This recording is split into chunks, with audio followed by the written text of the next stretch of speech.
Assalamualaikum warahmatullahi wabarakatuh.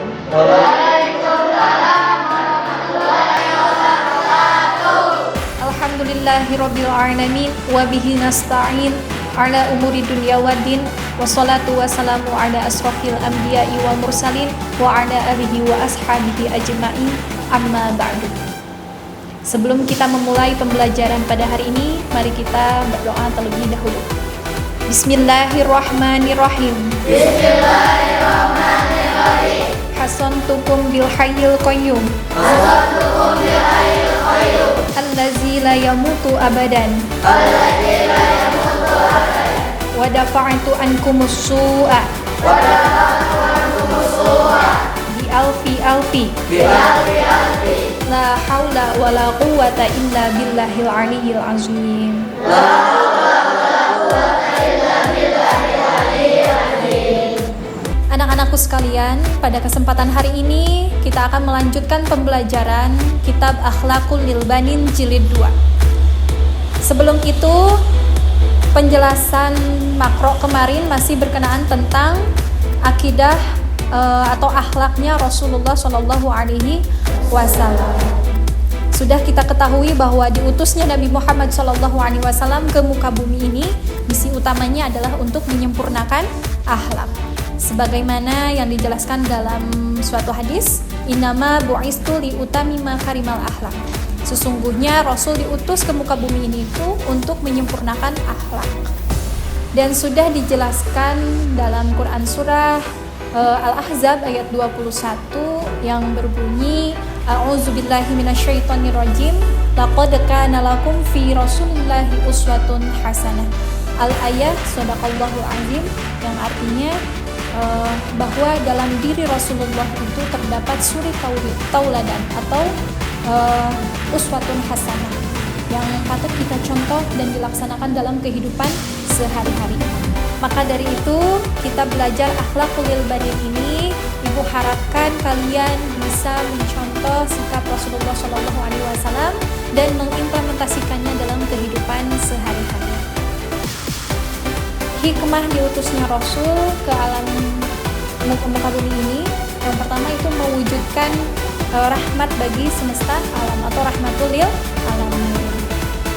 Tentu dengan akhlak mulia sebagai dasar utama kedamaian turun dalam kehidupan. Kemudian dengan akhlak kita bisa mengangkat derajat kita, karena al-adabul fawqal ilmi, adab itu lebih tinggi daripada ilmu. Jika kita punya ilmu plus kita punya akhlak, maka insya Allah akan Allah naikkan derajat kita. Amin ya robbal alamin. Nah, perlu kalian ketahui sebelum dilanjutkan kepada kitab Akhlaqul lil Banin ini, bahwa jika kita mengamalkan setiap perilaku Nabi, maka kita akan mendapat pahala dan lebih utama, lebih afdol. Jenis-jenis sunnah ini ada beberapa yang harus kalian ketahui. Ada jenis qauliyah, perkataan Nabi. Kemudian ada sunnah fi'liyah, segala perbuatan Nabi. Dan kemudian ada sunnah takririyah, yaitu segala ketetapan Nabi. Ketetapan itu yang berisikan tata cara sholat, tata cara puasa, ya, tata cara berhaji, itu masuknya kepada sunnah takririyah. Nah, kalau akhlak perilaku Nabi berarti itu termasuknya kepada sunnah apa? Sunnah? Betul, sunnah qauliyah. Coba, sunnah qauliyah itu adalah sunnah perkataan Nabi. Sunnah fi'liyah itu sunnah perbuatan Nabi. Berarti segala akhlak perilaku Nabi masuknya kepada sunnah fi'liyah. Begitu, paham ya? Oke, kita lanjutkan baca kitabnya makro. Oke, bisa dibuka kitabnya semuanya. Kita lanjutkan penjelasan atau makro berikutnya. Bismillahirrahmanirrahim. Bismillahirrahmanirrahim. Wakana. Dan bahwasannya Rasulullah. Iza masya. Apabila ia berjalan. La yaltafitu yaminan. tidak suka menoleh ke arah kanan, wala shimalan, dan tidak menoleh ke arah kiri. Wa iza akala, dan apabila Rasul makan, la yakullu, tidaklah ia makan, illa ayashba'a, sampai ia terlalu kenyang, amalan biqaulihi ta'ala, yang ini merupakan suatu perbuatan berdasarkan firman Allah Ta'ala.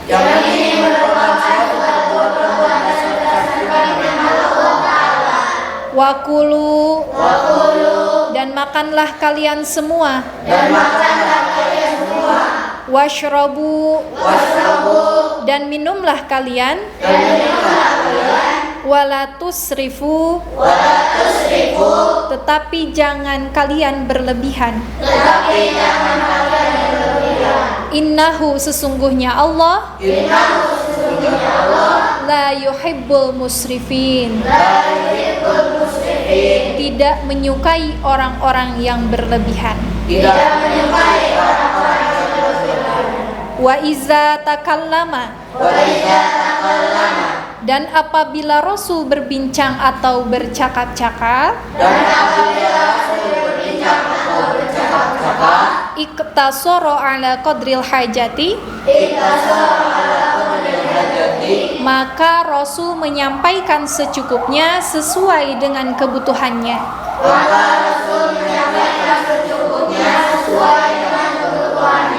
Wa yaqulu, dan Rasul menyampaikan, man somata, barang siapa yang tidak banyak bicara atau diam, najaa, maka ia selamat. Wakana, dan bahwasannya Rasul, yuhafizu, senantiasa menjaga, ala auqatihi, dengan waktu luangnya, fayasrifuha, maka Rasul mengisi waktu luangnya, kullaha, dalam setiap waktu, fi ta'ati rabbihi, mengisi waktu untuk beribadah kepada Allah. Wa fil hadisi, dan tertera di dalam hadis, kana yazkurullah, bahwasannya Rasul senantiasa mengingat Allah, ala kulli ahyanihi, dalam setiap keadaan, wa yaqumu minal laili, dan Rasul senantiasa mendirikan sholat malam, hatta tatafattara, sampai pecah-pecah, qadamahu, kaki Rasul. Oke, kita ulas kembali. Ajkia, boleh bacakan? Wakana, dan bahwasanya Rasulullah idza masya, apabila ia berjalan, la yatafitu yaminan, tidak suka menoleh ke arah kanan, wala shimalan, dan tidak menoleh ke arah kiri. Oke, terima kasih Ajkia sudah membacakan ulang. Jadi pada penjelasan yang pertama ini, akhlak Rasulullah ketika berjalan. Iza masya, apabila Rasul berjalan, yaltafitu yaminan, tidak suka menoleh ke arah kanan, wala shimalan, atau tidak suka menoleh ke arah kiri. Jadi Rasul tidak menoleh ke arah kanan atau kiri ketika berjalan, itu salah satu bentuk kerendahan hati. Ketawaduannya Rasulullah Shallallahu Alaihi Wasallam, sebagaimana yang dijelaskan dalam Quran surah Al-Isra ayat 37 yang berbunyi, A'udzubillahi minasyaitonirrajim, wala tamshi fil ardi maraha, innaka lan takhriqal arda wa lan tablughal jibala tula. Shadaqallahul azim, yang artinya janganlah engkau berjalan di muka bumi ini dengan sombong, karena sesungguhnya engkau tidak akan dapat menembus bumi dan tidak akan menjulang gunung. Gitu ya. Jadi pada intinya hikmah Rasul berjalan tidak suka menoleh ke arah kanan atau ke kiri itu salah satunya bentuk kerendahan hati atau tidak sombong. Kemudian dengan berjalan tidak menoleh ke arah kanan dan ke kiri itu salah satu bentuk menjaga pandangan, ya, menjaga pandangannya yang bukan mahramnya. Dan hikmah berikutnya, kenapa Rasul tidak menengok ke arah kanan atau ke kiri ketika berjalan, itu isyarat optimisme. Jadi langkah Rasul itu penuh dengan tujuan, tidak loyo, tegas ya. Kemudian jalannya itu, langkahnya itu cepat tapi tidak tergesa-gesa. Bahkan dalam suatu keterangan hadis katanya Rasul kalau sedang berjalan itu seperti menuruni anak tangga, walaupun Rasul sedang berada di jalanan yang datar. Itu makro yang pertama. Coba berikutnya siapa yang mau bacakan? Aku, Bu. Oke, boleh Rafa bacakan. Wa ija kala, dan apabila Rasul makan, layakulu, tidaklah ia makan ila an yasba'a, sampai ia terlalu kenyang. Amalan biqaulihi ta'ala, yang ini merupakan suatu perbuatan berdasarkan firman Allah Ta'ala, wa kulu, dan makanlah kalian semua, wasrabu, dan minumlah kalian, wala tusrifu, tetapi janganlah kalian berlebihan, innahu, sesungguhnya Allah la yuhibbul musrifin, tidak menyukai orang-orang berlebihan. Oke, terima kasih Rafa sudah membacakan. Nah, penjelasan berikutnya akhlak Rasul ketika makan. Wa iza akala, dan apabila Rasul makan, layakulu, Rasul tidak makan ila ayushba, sampai Rasul terlalu kenyang. Jadi pada intinya Rasul itu makan tidak sampai kenyang. Karena apa? Tadi sudah dijelaskan, sudah dibacakan oleh Rafa. Itu dalam Quran surah Al-A'raf ayat 31. Innahu la yuhibbul musyrifin. Sesungguhnya Allah itu tidak menyukai orang-orang yang berlebihan. Jadi hikmahnya kita tidak boleh makan berlebihan itu untuk pertama menjaga kesehatan. Jelas kalau kita makan terlalu banyak maka akan merusak tubuh dan akan menimbulkan kelalaian dalam diri kita, ya. Dan ditegaskan juga dalam hadis riwayat Ahmad dan ditegaskan juga oleh Imam Al-Ghazali bahwa ketika kita makan itu harus bisa membagi-baginya. Perut kita itu harus bisa diatur, pola makannya itu kita harus bisa mengatur, ya. Sepertiga untuk makan, sepertiga untuk minum, dan sepertiga lagi untuk bernafas. Nih, apalagi kita dalam situasi Ramadan. Dari waktu imsak sampai menjelang maghrib, kita menahan rasa lapar dan haus. Ya, jadi ketika kita makan, kita harus bisa mengatur pola makan. Tidak boleh berlebihan. Tadi sudah dibacakan oleh Rafa.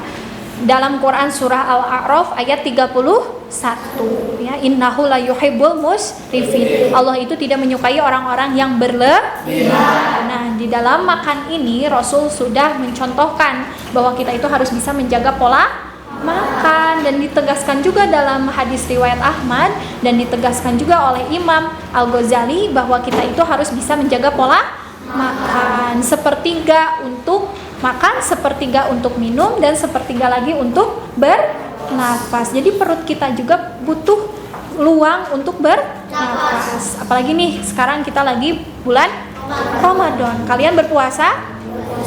Berpuasa. Nah, dalam keadaan puasa seperti ini kalian menahan rasa lapar dan haus ketika waktu imsak sampai menjelang maghrib, lalu berbuka. Misalnya kalian balas dendam, apapun makanan yang ada di depan kalian semua kalian makan dan semua kalian habiskan, maka tentunya akan mengakibatkan apa kepada diri kita? Sesak nafas, ya, engap, ya, terus menjadi malas untuk melaksanakan sholat tarawih, ya, bawaannya jadi ngantuk, ya, karena makannya terlalu kenyang. Nah, itu Allah tidak menganjurkan, karena apa tadi? Innallaha yuhibbul musyrifin. Allah itu tidak menyukai orang-orang yang berlebihan. Walaupun kalian mampu membeli semua berbagai jenis makanan, tapi tetap kalian harus bisa menjaga pola makan. Berikutnya, makro berikutnya, siapa yang mau bacakan? Saya, Bu. Boleh, Najira.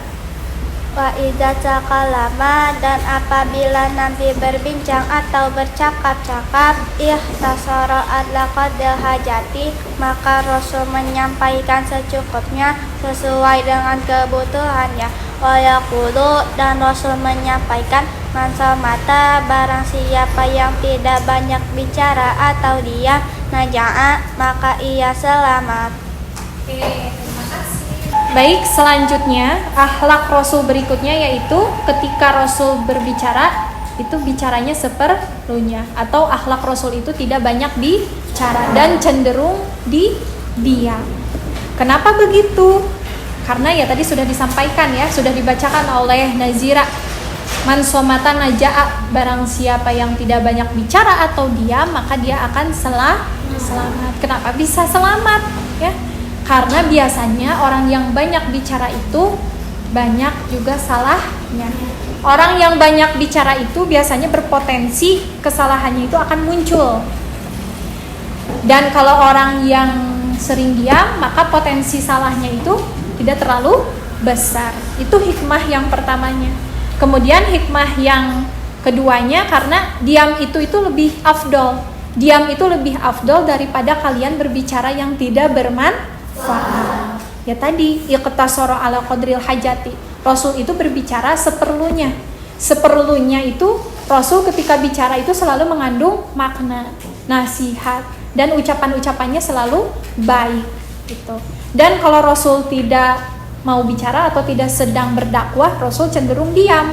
Tapi ketika sahabat bertanya, maka Rasul akan menjawab.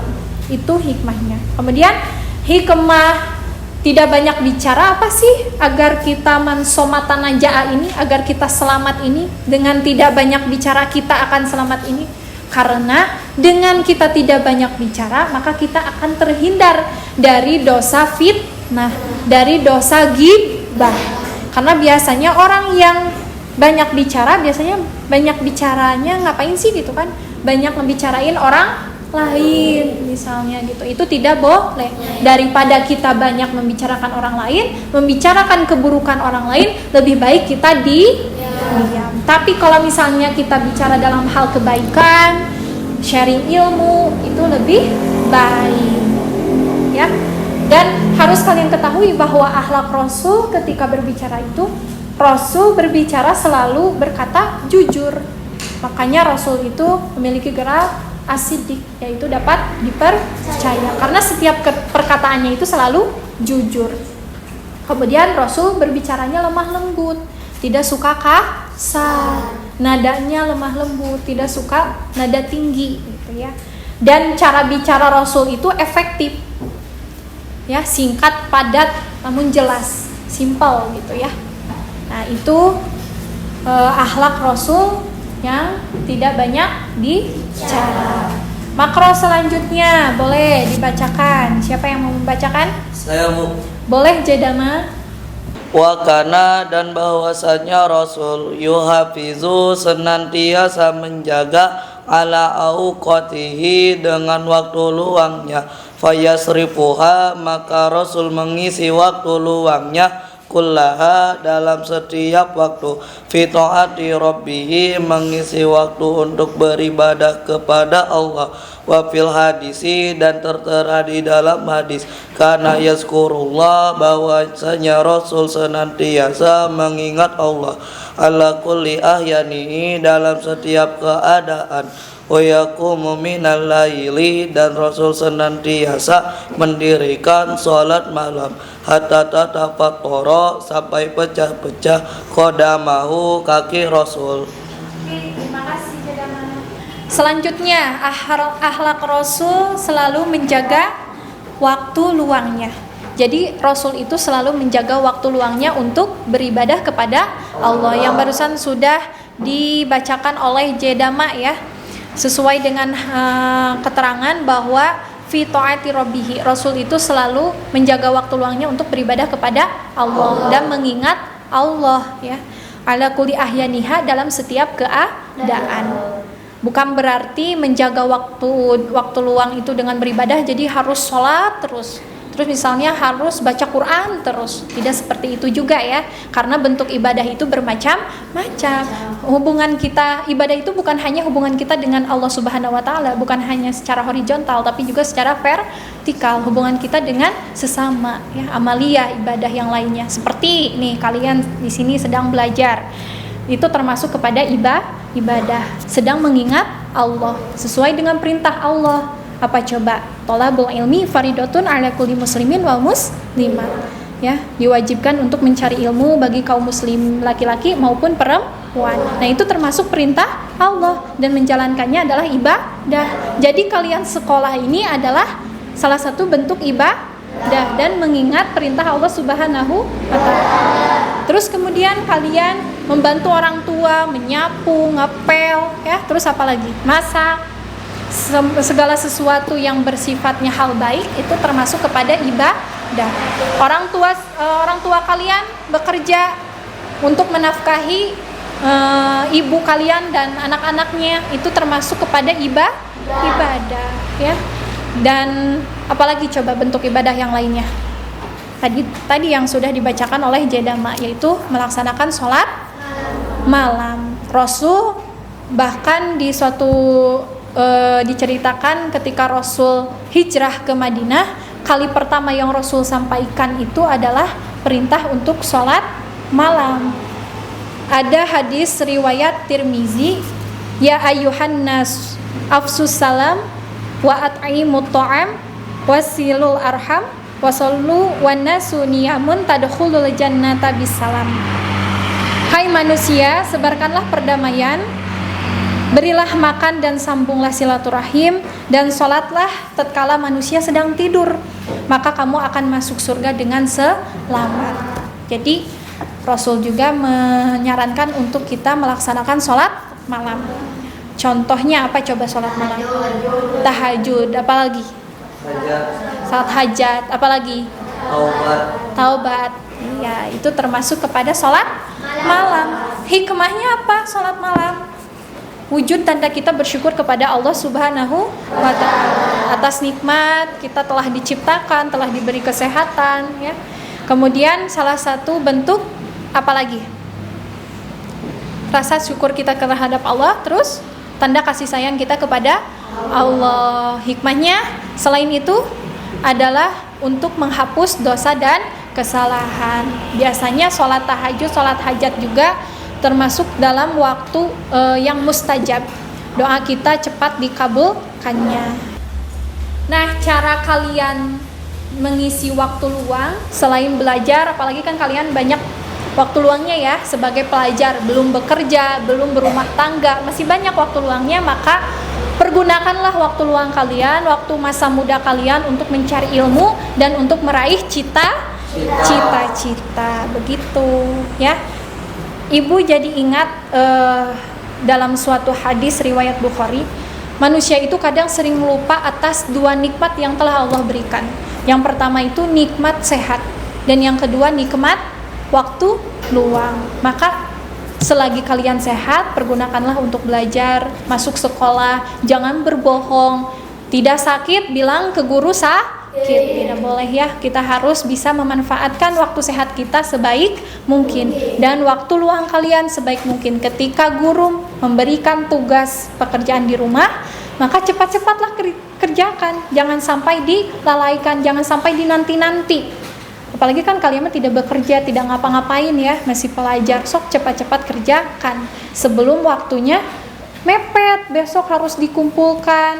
Ya. Jadi pergunakanlah waktu luang kalian sebaik mungkin. Kalau ada tugas, kerjakanlah secepat mungkin. Begitu. Ibu jadi ingat suatu syair lagu yang memberikan pesan bahwa kita itu harus menghargai waktu. Bisa kita nyanyikan sama-sama? Bisa. Udah hafal ya lagunya ya? Yuk kita nyanyikan sama-sama. 1, 2, 3. Ingat 5 perkara sebelum 5 perkara, sehat sebelum sakit, muda sebelum tua, kaya sebelum miskin, lapang sebelum sempit, hidup sebelum mati. Nah, dalam lirik lagu ini memberikan pengingat bagi kita untuk bisa menghargai waktu. Sebelum kita sakit, maka pergunakanlah waktu sehat kita. Kemudian sebelum kita tua, maka pergunakanlah waktu muda kita. Terus pergunakan waktu kaya kita sebelum miskin. Pergunakan waktu kaya untuk apa? Untuk beribadah ya, untuk beramal soleh, untuk berzakat, bersedekah, berinfak, berwakaf ya, sebelum kita jatuh miskin agar harta kita tidak sia-sia. Kemudian waktu lapang kita sebelum sempit, yaitu waktu luang kita sebelum waktu kita habis, artinya mati. Maka pergunakanlah waktu hidup kita sebaik mungkin sebelum kita mati. Oke, mungkin itu aja yang dapat Ibu sampaikan. Wallahu a'lam bishawab. Sebelum ditutup, ada yang mau ditanyakan? Saya, Bu. Boleh akan? Ibu, kenapa kita tidak boleh banyak bicara? Bagaimana kalau misalnya kita banyak bertanya? Oke, terima kasih Arkan atas pertanyaannya. Baik, Ibu akan menjawab. Maksudnya di sini itu tidak boleh banyak bicara atau cenderung diam. Tadi Ibu sudah sampaikan bahwa kalau kita bicaranya kepada hal yang positif ya boleh-boleh saja, apalagi bertanya. Memang harus kita bertanya ya. Pepatah Indonesia mengatakan kan, malu bertanya sesat di jalan. Nah, memang ini bukan hadis, tetapi ini sejalan dengan dalil atau firman Allah Subhanahu wa taala dalam Quran surah Al-Anbiya ayat 7, bahwa kita itu harus bertanya ketika kita tidak tahu, dan bertanyanya kepada orang yang tahu atau kepada ahlinya. Jika kita tidak mengetahui sesuatu, tanyalah kepada ahlinya, begitu Arkan ya. Dan tidak boleh banyak bicara atau cenderung diam itu ya tadi ya, kalau misalnya tidak ada manfaatnya gitu. Iqtasara ala qadril hajati, bicaralah secukupnya atau sesuai dengan kebutuhannya. Kalau misalnya Arkan butuh untuk bertanya ya bicara ya, karena itu kebutuhan begitu. Paham Arkan? Oke, nggak ada yang mau ditanyakan lagi atau masih ada? Tidak ada. Oke, mari kita tutup pembelajaran pada hari ini. Oke, sebelum ditutup mari kita membaca doa kifaratul majelis terlebih dahulu. Bismillahirrahmanirrahim. Subhanakallahumma wa bihamdika asyhadu an la ilaha illa anta astaghfiruka wa atubu ilaik. Wallahul muwaffiq ila aqwamit thoriq. Wassalamualaikum warahmatullahi wabarakatuh. Waalaikumsalam.